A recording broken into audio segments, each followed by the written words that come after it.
반갑습니다. 말씀과 함께 하루를 시작하는 주님의 백성들을 예수님의 이름으로 축복합니다. 2023년 11월 29일 수요일 오늘 주신 말씀은 욥기 23장 1절부터 17절까지입니다. 욥이 대답하여 이르되 오늘도 내게 반항하는 마음과 근심이 있나니 내가 받는 재앙이 탄식보다 무거움이라. 내가 어찌하면 하나님을 발견하고 그의 처소에 나아가랴. 어찌하면 그 앞에서 내가 호소하며 변론할 말을 내 입에 채우고 내게 대답하시는 말씀을 내가 알며 내게 이르시는 것을 내가 깨달으랴. 그가 큰 권능을 가지시고 나와 더불어 다투시겠느냐 아니로다. 도리어 내 말을 들으시리라. 거기서는 정직한 자가 그와 변론할 수 있은즉 내가 심판자에게서 영원히 벗어나리라.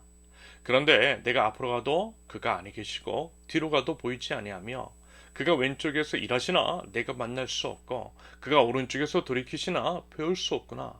그러나 내가 가는 길을 그가 아시나니 그가 나를 단련하신 후에는 내가 순금같이 되어 나오리라.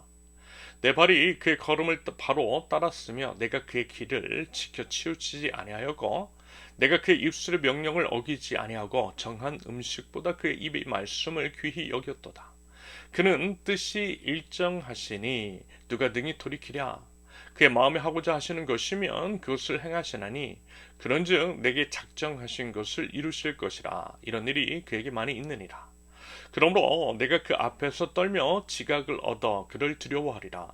하나님이 나의 마음을 약하게 하시며 전능자가 나를 두렵게 하셨나니 이는 내가 두려워하는 것이 어둠 때문이나 흑암이 내 얼굴을 가렸기 때문이 아니로다. 아멘.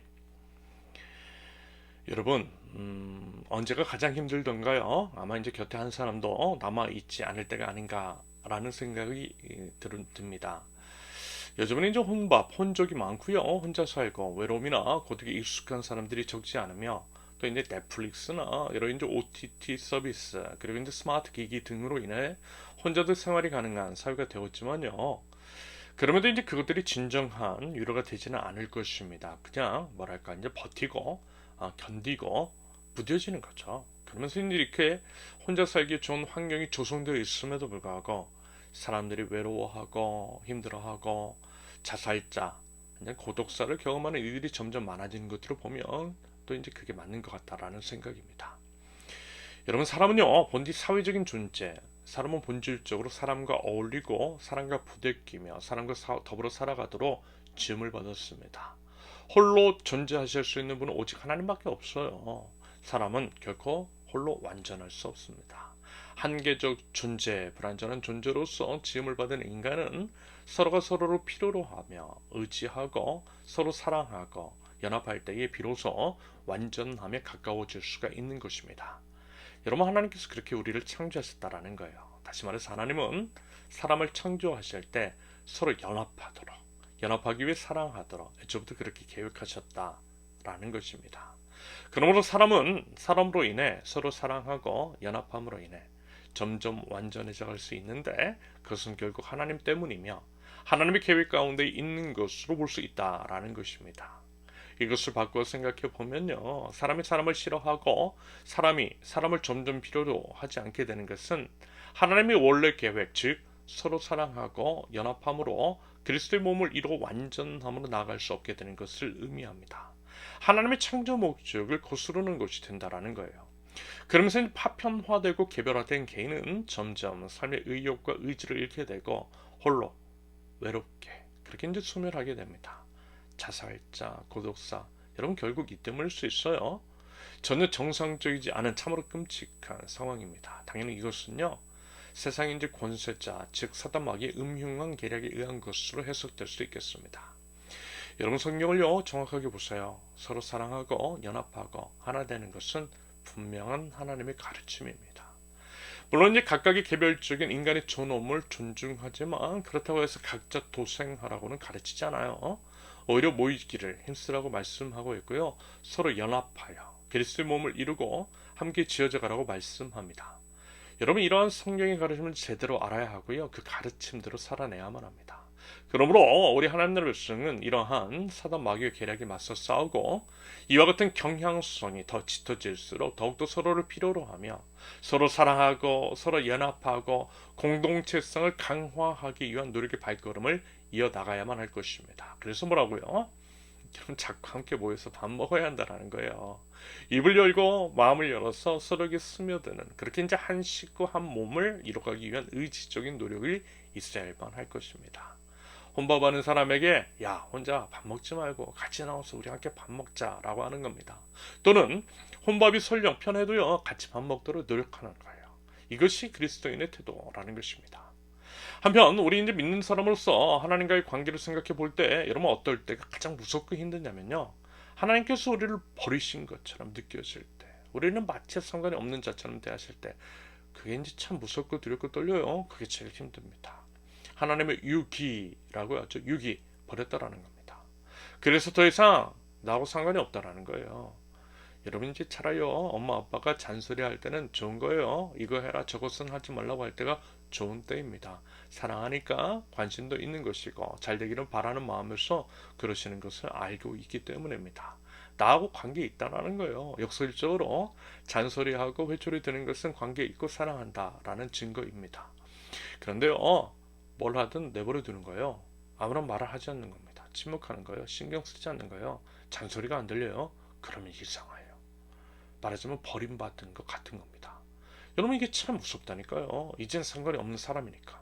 상관없으니 우리가 뭘 하든 신경을 쓰지 않는 것일 수 있어요. 너의 집 자식이라는 겁니다. 너의 집 자식인데 무슨 얘기 하겠냐라는 거죠.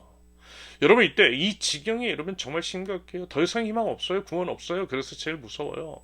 말하자면 물론 꼭 그런 것은 아니지만 그와 같은 무서움, 두려움, 답답함을 지금 욥이 토로하고 있는 것인지도 모르겠어요. 욥은요 아무리 생각을 해봐도 자기 자신이 잘못한 건 없거든요. 그래서 하나님께 나아가 변론을 하고 말씀을 드리면 들어주실 것이라고 생각합니다. 그래서 이 고백한 거예요.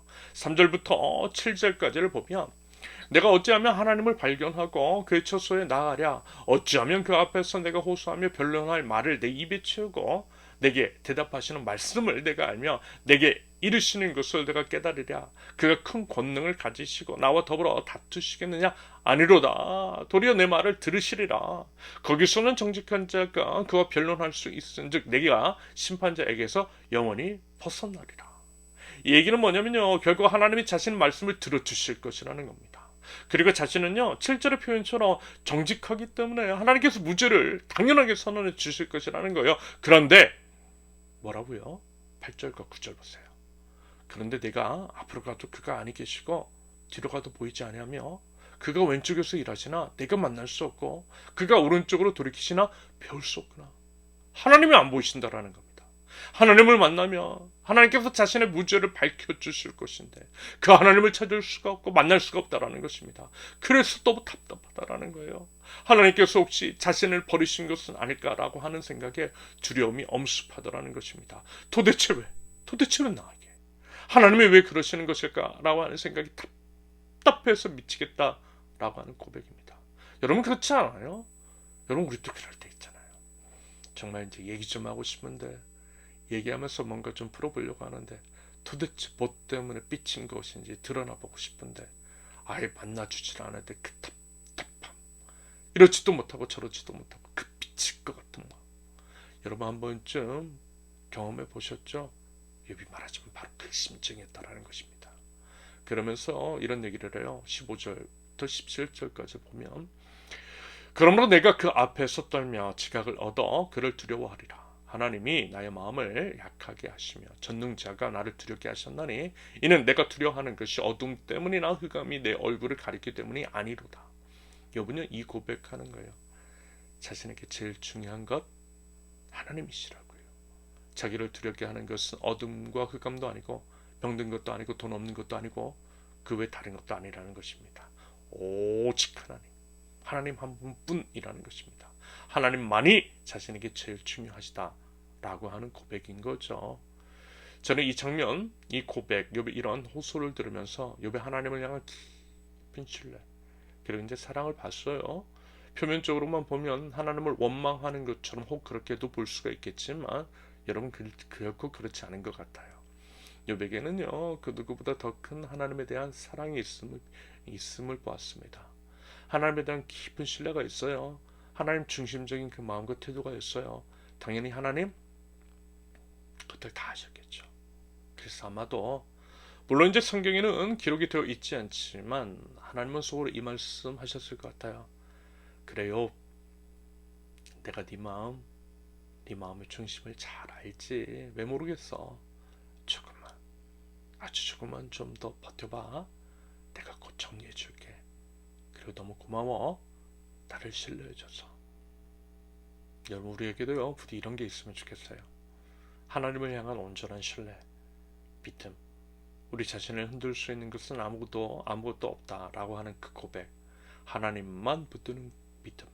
하나님밖에 없다라는 그 굳건한 그 믿음의 고백. 이런 그 믿음이 있을 때 결국 승리하게 될 줄로 믿습니다. 그래서 여러분 우리 그 믿음 가지고 한 걸음 더 하나님 앞으로 나아가요. 하나님만 붙들어 봐요. 하나님만 알아주시면 된다는 그 믿음 가지고 나아가 봐요. 모든 것들을 다 아시고 우리보다 더 사랑하시는 우리 하나님을 신뢰하는 믿음으로 더욱더 하나님 앞으로 나아가는 저와 여러분들이 되실 수 있기를 예수님의 이름으로 축원합니다. 함께 기도합니다. 하나님 아버지, 하나님만을 사랑합니다. 하나님만을 붙들고 나아갑니다. 오직 주님만을 바라보고 다른 그 어떤 것도 저희를 흔들 수가 없고 오직 하나님만이 저에게 가장 중요한 분이심을 고백하며 어떤 상황과 환경 속에서도 하나님만을 붙드는 그 믿음이 있을 수 있도록 하나님 연약한 저희 붙들어 주시고 저희를 생명의 길로 인도하여 주시옵소서. 예수님의 이름으로 기도합니다. 아멘. 하나님께서 오늘 우리에게 주신 말씀과 각자의 기도 제목을 놓고 우리 잠시 기도합니다.